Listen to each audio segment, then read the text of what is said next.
అందరికీ నమస్కారం. నేను మీ వినూతా కోట.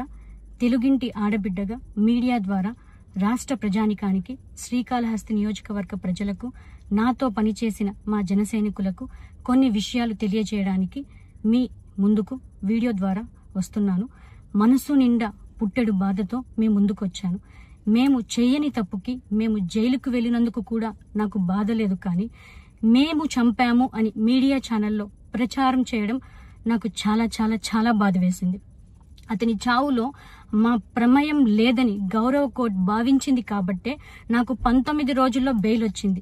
సబ్సిక్వెంట్లీ 1 నెలలో మా అందరికీ బెయిల్ వచ్చింది.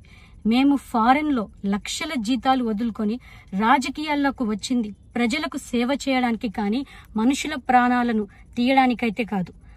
అలాంటి మనస్తత్వం మాది కాదు. ఈ కేసులో మాకు ఎలాంటి సంబంధం లేదని గౌరవ కోర్టులో మేము నిరూపించుకొని క్లీన్ చీట్తో తప్పకుండా ఈ కేసు నుండి బయటకు వస్తాం.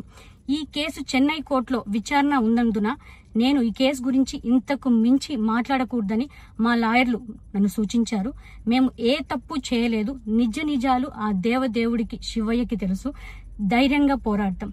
నేను జనసేన పార్టీ అధినేత శ్రీ పవన్ కళ్యాణ్ గారిని కలవడానికి ట్రై చేస్తున్నాను కాబట్టి ఇన్ని రోజులు మీడియా ముందుకు రాలేదు. మేము ప్రస్తుతం చెన్నైలో ఉన్నాము. త్వరలో నా పైన జరిగిన కుట్రకు సంబంధించిన వీడియోలతో, ఆధారాలతో మీడియా ముందుకు వస్తానని తెలియజేస్తున్నాను. న్యాయం ఎప్పటికైనా గెలుస్తుంది. ఖచ్చితంగా న్యాయం వైపు ప్రతి ఒక్కరు నిలబడతారని భావిస్తున్నాను. సత్యమేవ జయతే. జై హింద్.